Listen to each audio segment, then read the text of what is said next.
A le ua mato whelo e nei le tātou ofisa whasalau, ia masui o le tātou University o le Pasifika i Alafua, ia whalau ilo fo inisio vaenga me se lava toi amatalia o le semester lua o tūlanga tau lea o onga o le nei tau sanga. Ma lor sa i fu manuia, good morning, lua vase e lua nei tai au.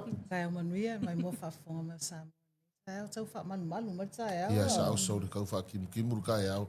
O whakau i lei mare pā au leo loko nginga. Ia, oa mai ka koua onga. Tuti. Manuia whaftai fo i mo le awa no tuina mai e te o mai e fo ia e lau mua i Alafua. Ia. Te wha soi sa mai fo i li tele tio ni tai au.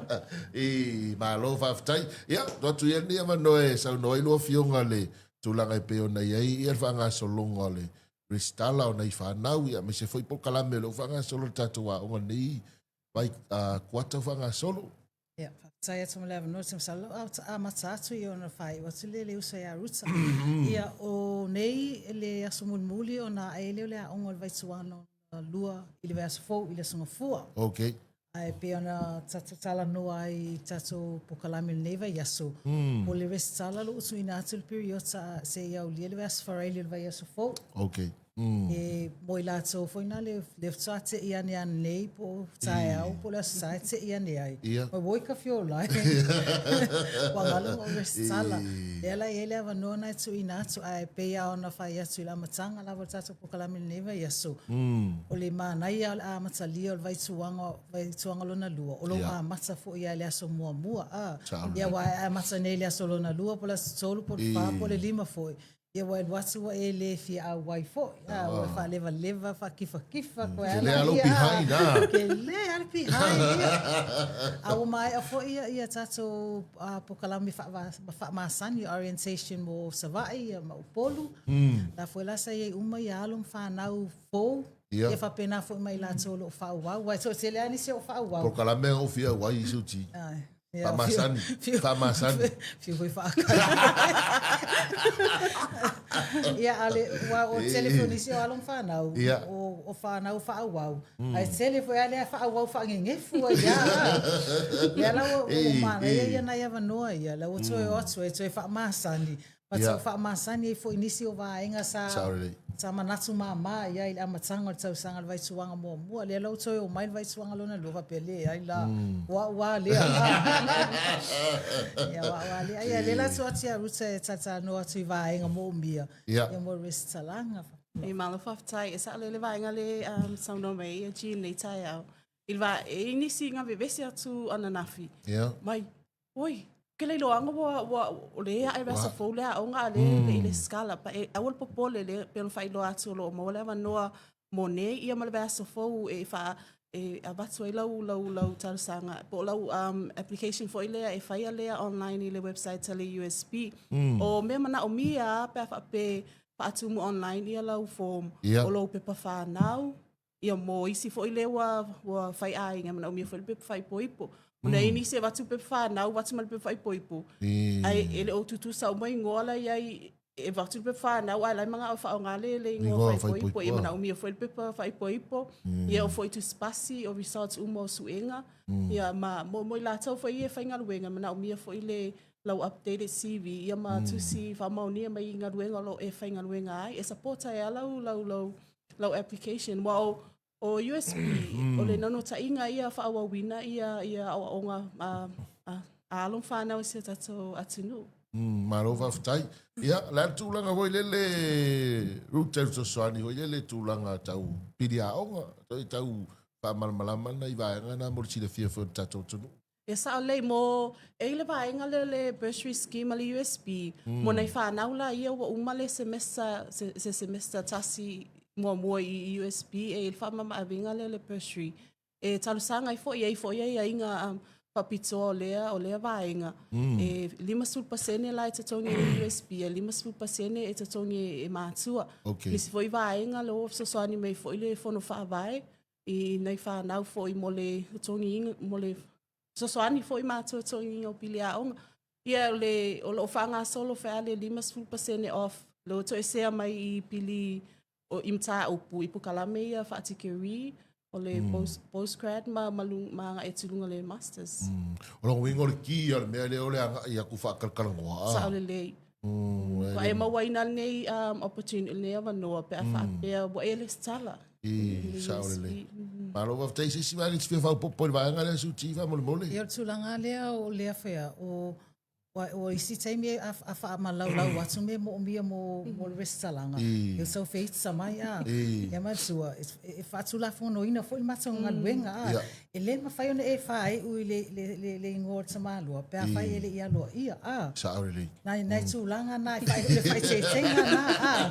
Ele E kauanga e a ganda. E te taua na tatou. Ke wa iliko le whai ole a. Ia iliko o ia whai kui ai. Au le si vaenga o pea o masani foi tatou mele le fai loni mo fa lave lave. E ma fai foi na fa tongi fa vai taimi fo ia pilia on alum fa na wa it's e fai ele payment plan. It's tongi le 5% o le pilia lo walo. Ia na tongi ana e mal vai tu wango o tongi mali e a pe ara it's tongi le loan.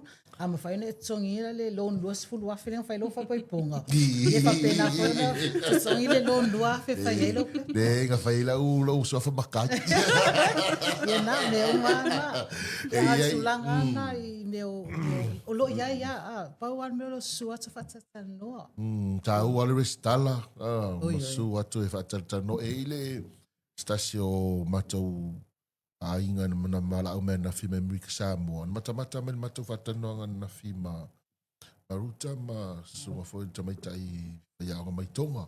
Na fsidi mai la ya u le pampe ma faina restala online. Ma onga online o fatu dei alu sa o ilunga e. Ya mana ele o pe o fsidi toi foi wa telo e foi si e mai mo online tato pokalame. O la se fa mal mango le vai ngalia. Ja, aftai atu lava mai fasili mana ia tele fasili. O lo ia ina ia long whanau mai tutuila. Lo a o mai USP. Le whai a online na Topokalami. E foi na isi a long whanau le a onga i New Zealand.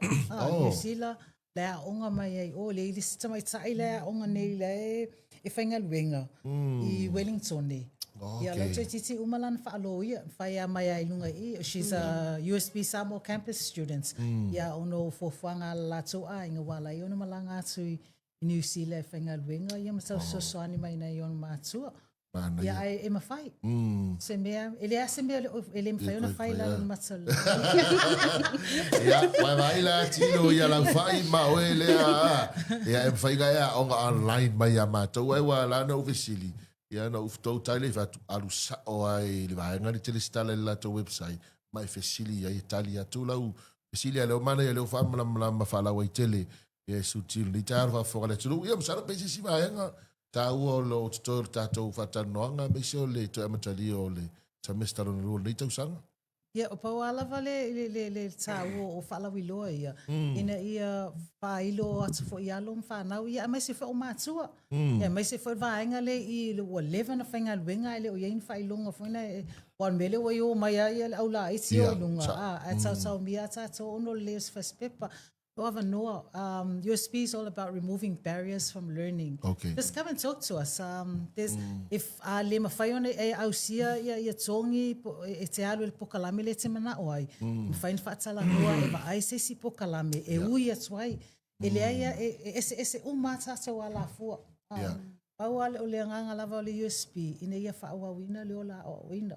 Se longa wa saul vala au fa uma le ola o ale la sangar vala au le ko o do solo nga saul ale la ia ala basala sin muli o sala fai las tu lo tato o sala fai wa pe o tato wa o ngale sa o po me le polo le so isa va ia sa o le taimi nei o lo solo nga le ia le la le i sa vai to telefoina ia lom fanau pa pe foi na nau foi eu atu i USP e toi fa wina foi ia o onga pa tai fa le lang sua matua i fai foi fa na ele toi o mai mama ne i ala fua awa ma wala va noi sa vai e pe foi na fa ilo atu e tu sa solo a fa nei ala fua ia male au nanga foi lo a fa nei i sa vai lo ia ile matua suia ni soni ton mai pe ai fa facili su foi le office. Ia, te ilo leo tatu se mei wa leo tau lunga fo tatu whata noanga su tio nei vai kuata Talo pe tato e whailoa i sistei me lumana i watu e whamai a me tato whatanoanga ni tai au. Ia whaftaitele lawa mo le matou awanoa. Ia whaia umasui o le pūlenga. Ia mesi fo ile tamai tai whaatonu o le laumua i alafua. E fiongi ato to le awa, Dr. Mafia i ono le sangalua. Mo le atoi fo ile anga whaftaitele lawa le tato le tio whasalau. Mo le awanoa lawa i lea vai tuanga, ma lea vai tuanga. Ma waiso matou awanoa whailo e fo i o kalame ese o lo o maua le tato la lai ni Samoa. Ia, savai ele sa o mai, a mātua o asu whanau whai ele ai no nofo pe nā. E sili atu le internet speed savai lo polo. Lo Starlink savai. Savai. O lunga se levo o savai. Yeah, so powerful savai. Awa tu tso e o mai nei polo. Sao le leiso. Ai manu ia tele lava fe au mga luengo le yaso. Whaftai mo le matua wanoa.